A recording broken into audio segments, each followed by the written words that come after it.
We hear in the gospel today that Mary and Joseph noticed that Jesus was missing after a day of traveling on the return back home.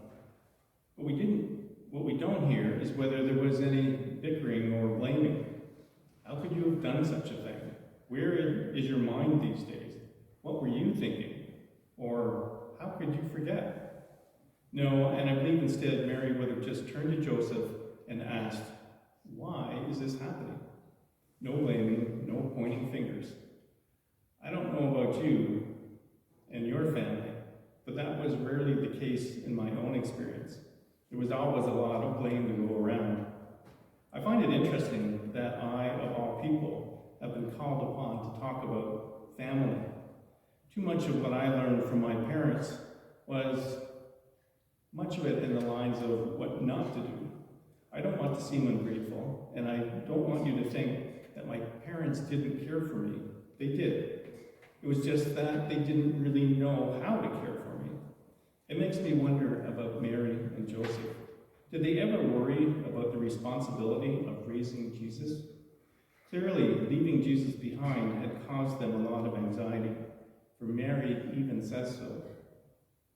For the longest time, I simply tried to put my childhood behind me and to move on. Of course, that didn't work. Facing my childhood raised a lot of questions in me, not the least of which was, where was God in everything that happened? Eventually, I figured out that God does have a plan for each of us, and also that he is never far away. You may remember Jesus saying, when 2 or 3 come together in my name, I am there with them. That being the case, I had to ask God, so where were you in my past? The very same night I had dared to ask out loud, I dreamt about going to my summer job after my first year of university. I had to catch a train in Toronto, which would take me out west for my summer job.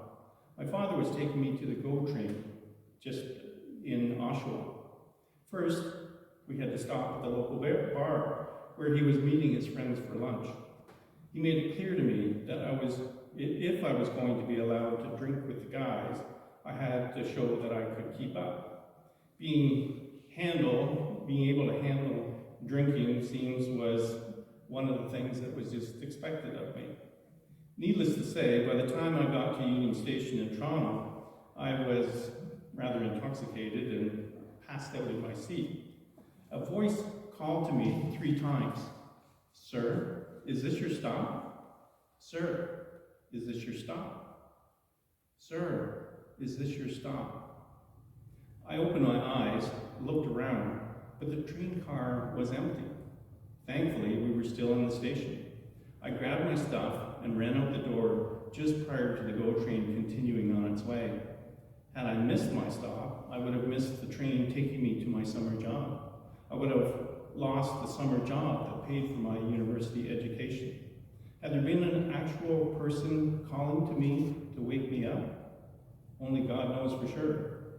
Even though I sometimes found it hard to see God in my childhood, there are actually many, many ways in which I could sense he was near.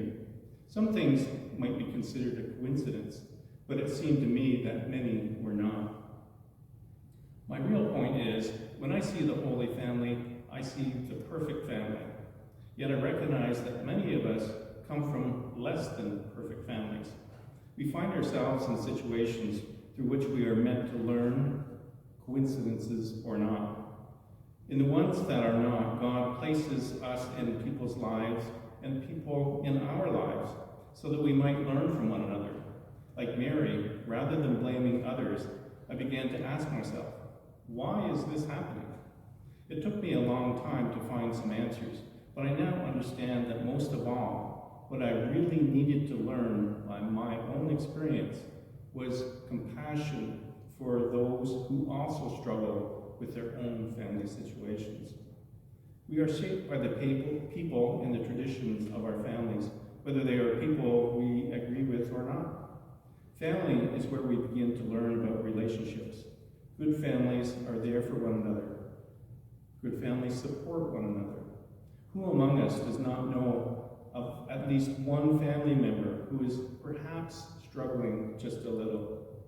Do we not love them just the same? It is hard to turn away from family, isn't it? They have a way and a habit of showing up again and again in our lives. The problem today, as I see it, is too many have lost their sense of family. Too many people seem to believe that relationships are all about what they can get rather than what they can give. When did we forget we have to give in order to get? Jesus gave us his definition of family. He said his brother, sister, and mother, in other words, his family, were those who do the will of the Father. And what is the Father's will? To love him with all our heart, mind, soul, and strength, and to love others as we love ourselves. It seems to me that Hawaiians have it correct. Their children are taught to call the visitors to their islands uncle and auntie. What that implies is that we are all family. We are all in relationship with one another. COVID has taught us how much we are all in this together, how much we need to look out for and support one another, especially those who have fewer resources to protect themselves from the disease and those isolated without the support of friends and family. COVID has also shown us how, more than ever, families are struggling with addiction and abuse. COVID also has isolated many from contact with their families. My parents were difficult people. Still, not loving them was never an option. God has a plan, and our families are part of it. In their own way, I know my parents love me. I love them. Have you looked at Jesus' extended family tree? They weren't all exactly people we would call saints. When Jesus comes again, he will come in the clouds, and everyone will see his return. He could have come that way the first time, but he didn't. He came as a baby, born into a human family. What does that tell us?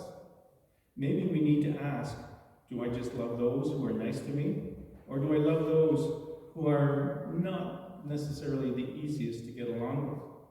I may not be able to change certain people, but can I love them just the same? Doesn't God love them?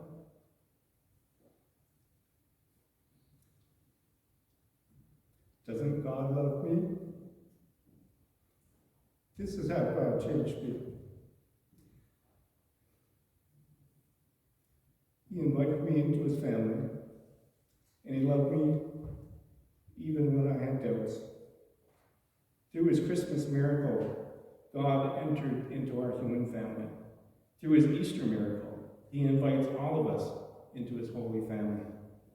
We are truly blessed. Let us pray for all families and the families that are struggling, and let us show how grateful we are for the love in which God Let us show our gratefulness for the love in which God and God's, or should I say, our holy family loves all of us.